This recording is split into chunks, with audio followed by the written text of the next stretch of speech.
So one thing I've heard a lot of discussion for in the Yakuza fanbase in recent years is the new rebranding of the series in the West as of the series' 7th main game. The rebranding I'm referring to is, of course, the name change from Yakuza to Like a Dragon. And over these last 4 or so years, more and more people have started heavily criticizing this change. I've heard a lot of shit thrown at RGG Studio for this change, particularly after the release of Gaiden and Infinite Wealth, and now with the relatively recent release of the Majima Pirate game and the series debut on the Switch, these arguments have started to rear their ugly heads once again, and frankly, I've had enough. Of course, I'm not going to go on any tirades on how people shouldn't bully a fairly big developer like RGG, but I feel like I've heard so many bad faith arguments for the Western rebranding that I just have to say something before I'll need a megaphone to do it. The reason for that is simply because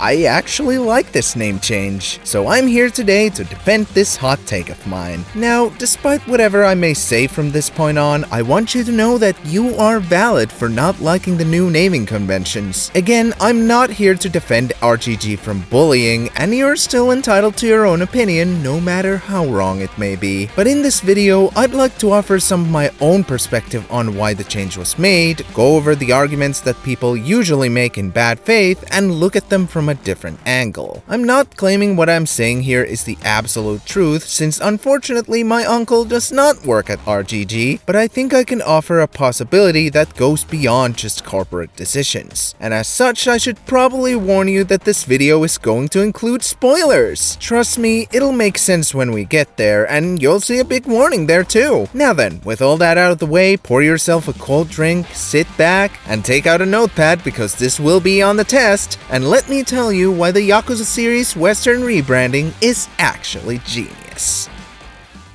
So, where did this name change even come from? Well, like I've already mentioned a few times, this rebranding is specifically a Western thing. For those uneducated, in Japan this series is and has always been called Ryuga Gotoku, which can be translated to Like a Dragon. There we go. We're only in the first paragraph after the prologue and we already have our answer. I should try speedrunning next. But yes, the simplest answer to the question is that RGG Studio simply wanted to unify the Japanese branding with the Western one. In the past, the series has been somewhat criticized for the name Yakuza because it's not entirely representative of what these games are about. While the Japanese underworld, or well, the Yakuza, certainly plays an integral role in many of the game's narratives, it's not really what these games are about. Not entirely anyway. A few of the protagonists are certainly Yakuza, but only one of them is an actually active one.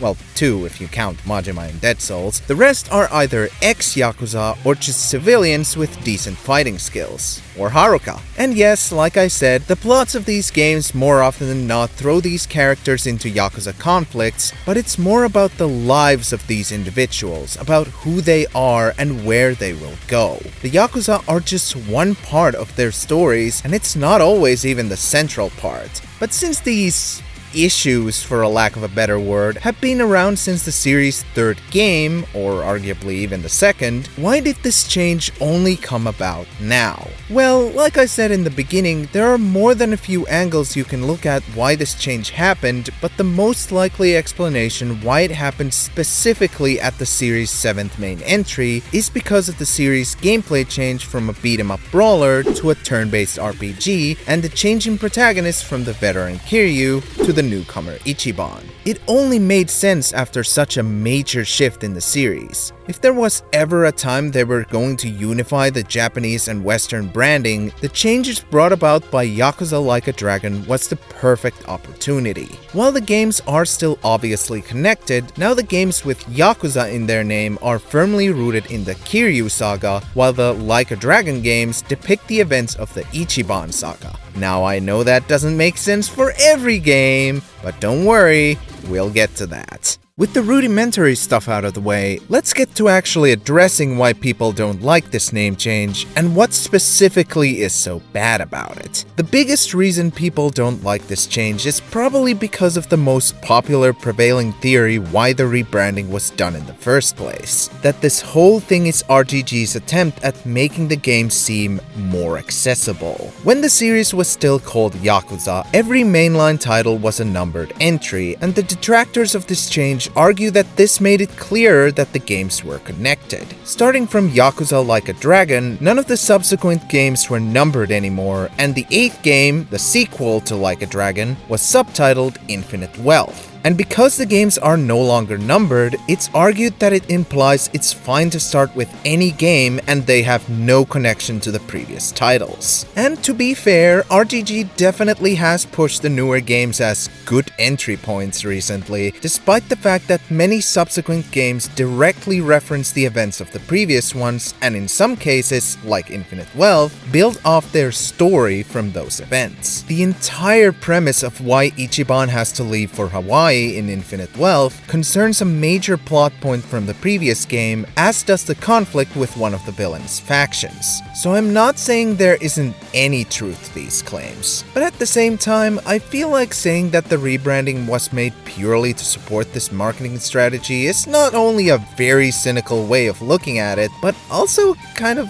pointless. I've seen other game series with just as or even more interconnected stories claim certain games to be great entry points, despite the fact that they take place in the middle of an already established conflict in one or even two of the previous installments. So in my opinion, this marketing spiel would happen no matter what. The devs gotta sell copies, what do you think they'll say? Go play the 7 others first though? As for the numbered entries making the connection between them clearer, I'm not so sure about that either. I've seen plenty of people start this series with one of the numbered Yakuza entries not numbered 1 or 0, and while it could be they just weren't aware the games were so heavily connected, it proves that you can't just look at a series of numbered video games and automatically go, ah yes, this must be a long interconnected story. And what also adds to that is that there are many other game series out there, even story-heavy ones, that have numbered entries where most of them are not connected, and nearly any one of them is a good starting point. And then there are people who criticize the name change for being inconsistent. Like I said before, the division between games can be roughly stated as Yakuza for the Kiryu Saga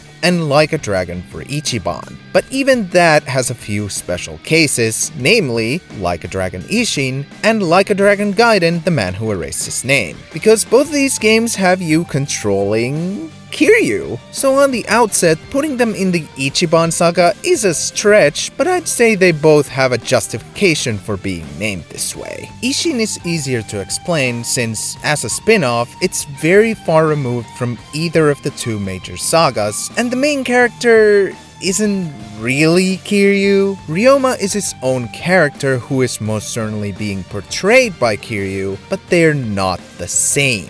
Plus, going back to the whole Yakuza not really being the central part of even the main series, the Yakuza don't really even exist in Edo, Japan, so calling it something like Yakuza Ishin would be kind of weird in hindsight. The real issue here is Gaiden, which there's no beating around the bush here, that's Kiryu we're playing as. And the game agrees with me. Gaiden is most definitely a beat-em-up Kiryu game, yet it's still called Like a Dragon. Why is that? Well, in Japan, this game is called Ryuga Gotoku 7 Gaiden, making it a side story of Yakuza Like a Dragon. And if you played the game, you'll know just how heavily tied Gaiden is to the 7th mainline entry. In other words, the game is named Like a Dragon despite Kiryu being the protagonist because it's a side story of Ichiban's first game and thus part of the Ichiban saga. So perhaps it's more accurate to say that Like a Dragon is reserved specifically for both spin-offs and the games of the Ichiban saga. And that's also why the Switch re-releases of Kiwami 1 and 2, Yakuza 0 Director's Cut,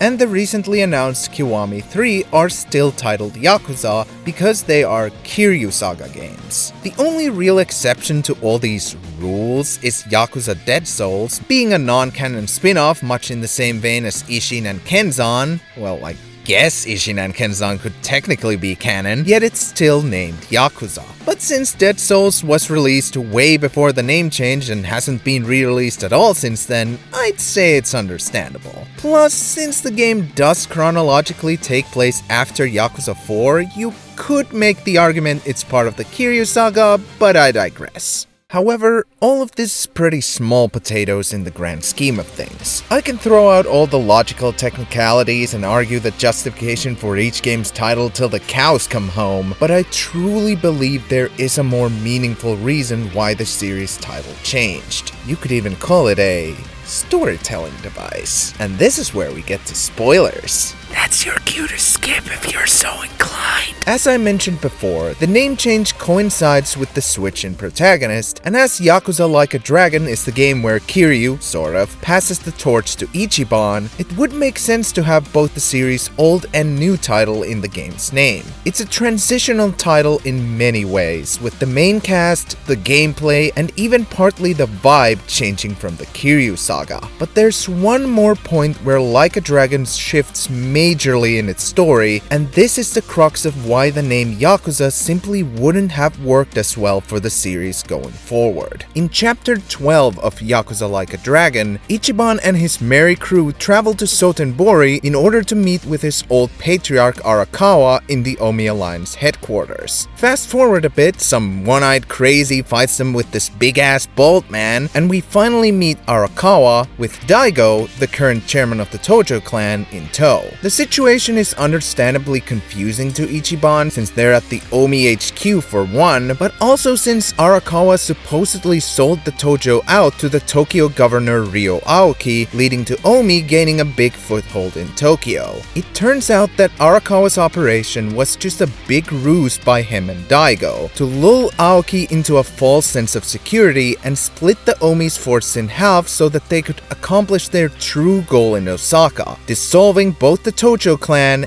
and the Omi Alliance. The reason all this was necessary was to avoid mutiny in the Omi's ranks before the release of the Alliance captain Watase from prison, who was to make the declaration for Omi's dissolution, and to weaken the Omi's forces in Osaka so that they'd have less direct resistance when the declaration was made. So it's clear Daigo, Arakawa, and Watase all went to great lengths to ensure the two clans could be dissolved, but why? In the previous games, we've seen the lengths Daigo has gone to protect the Tojo, and Watase practically lived for the lifestyle of the true Yakuza, so what exactly changed to make these men decide to pull the plug like this? The answer is simple. Because of Aoki and his Kamurocho 3K plan, aiming to eliminate as many gray zones like the Yakuza, as well as the tightened anti-Yakuza laws in Japan as a whole, the Yakuza way of life is dying out. And so, to avoid dying a slow death and having their men become puppets to Aoki's ambitions, Daigo and Watase decide to put an end to things in one final flourish. A big battle at the Omi headquarters that the player gets to be a part of twice over, and effectively put an end to the Yakuza as we know it, sending shockwaves that eventually paves the way for the dissolution of every Yakuza clan later down the line. I think it's obvious by now, but this is the reason why I think the series name had to change. The two major Yakuza factions that we followed throughout these games are no more. In essence, there is no Yakuza to base the series' identity around anymore. The men that made up the series' main cast are now more or less ordinary men, with a huge asterisk, and it only emphasized the notion that the series is more about their stories as individuals than about their Yakuza identity. In my opinion, the change from Yakuza to Like a Dragon isn't just a marketing ploy. It marks a monumental shift in the franchise in so many ways, and it honestly makes the dissolution in 7 that much more impactful. The death of Tojo and Omi didn't only impact the game world, but also left a permanent mark on the series in the real world. It really is the end of Yakuza in the truest sense, just as the chapter title so aptly tells us. So what exactly is the takeaway here? Do we have to begrudgingly call the series Like a Dragon and anyone who used the old name is just banned and put to death? Absolutely not, because frankly, the people who go, actually, about the series name whenever somebody uses Yakuza are just as annoying as the people who constantly complain about the name change. And this video was never really about that. At the end of the day, I can't tell you how to feel about RGG's decisions, and like I said at the very start, I don't know the actual reasons why RGG does what they do. So it could be that none of what I've said here is why the series name changed. But I do hope you can see why I view this name change as a net positive. It's not only a much more fitting title for the series' overall stories and themes, but it's also a mark of new beginnings for the franchise in so many ways. Even if Yakuza does roll off the tongue better and I use it in casual conversation more because of that. But does this all mean that when it's eventually Ichiban's time to pass the torch, the series name will change again? Or maybe the series will die with Ichiban? Or we'll just keep the Like a Dragon moniker since that was the name of the series in Japan from the beginning? Only time can tell.